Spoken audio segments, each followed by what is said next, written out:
Bună ziua și bine ați revenit pe canalul Fanuidama. Sunt aici cu minunatul meu tată Adrian. Repet, în caz că nu ați văzut episodul cu Snowman. Astăzi vom face montura Whitey Pool. Avem nevoie de un loop tire, o foarfecă, după cum vedeți avem aici o jucărie nouă, cumpărată azi, nouă. Așa, o foarfecă, un loop tire, fir, opritor, adaptor, șurub cu anoa și cărlig. Încep să fac montură.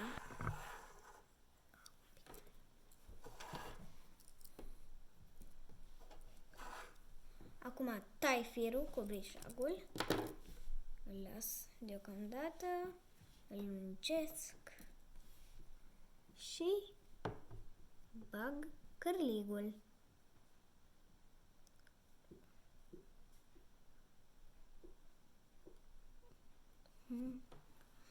Fac nodul fără nod.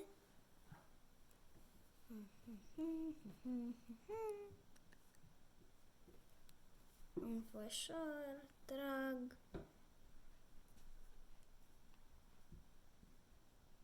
Pun prin gaură, strâng. Ne scuzați.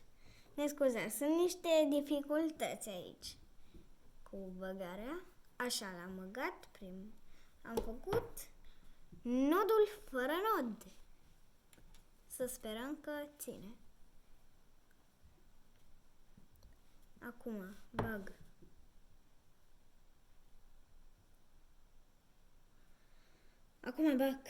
elementul acesta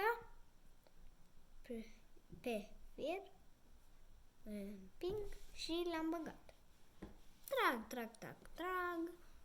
până când ajunge bot în bot cu cărligul. Ne chinuim să-l punem un pic. Niște dificultăți mici.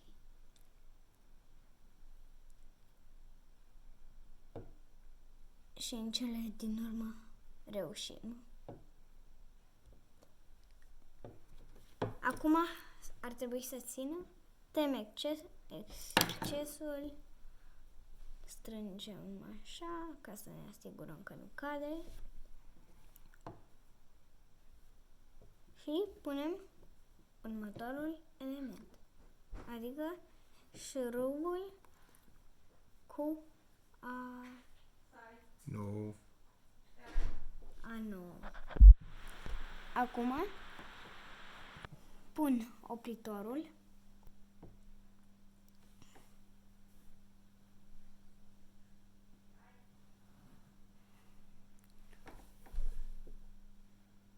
Da, îl pun.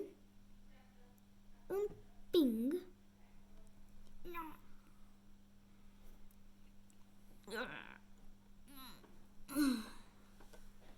Trag, de fapt. Acum. Și l-am pus. Acum vom folosi loop tire-ul pentru o buclă perfectă. Vă recomand și vouă.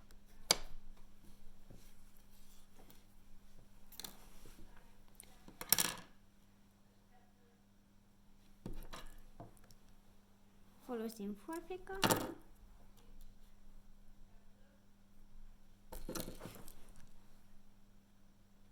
Și firul. Aruncăm excesul și punem un pop-up cu usturoi. Urăsc cu mirosul de usturoi.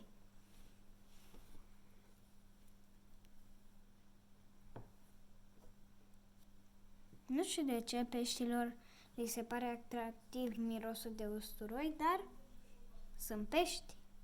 Îl pun. Doamne, cum miroase! Și aceasta este montura Whitey Pool. Așa ar trebui să stea în apă, ridicată,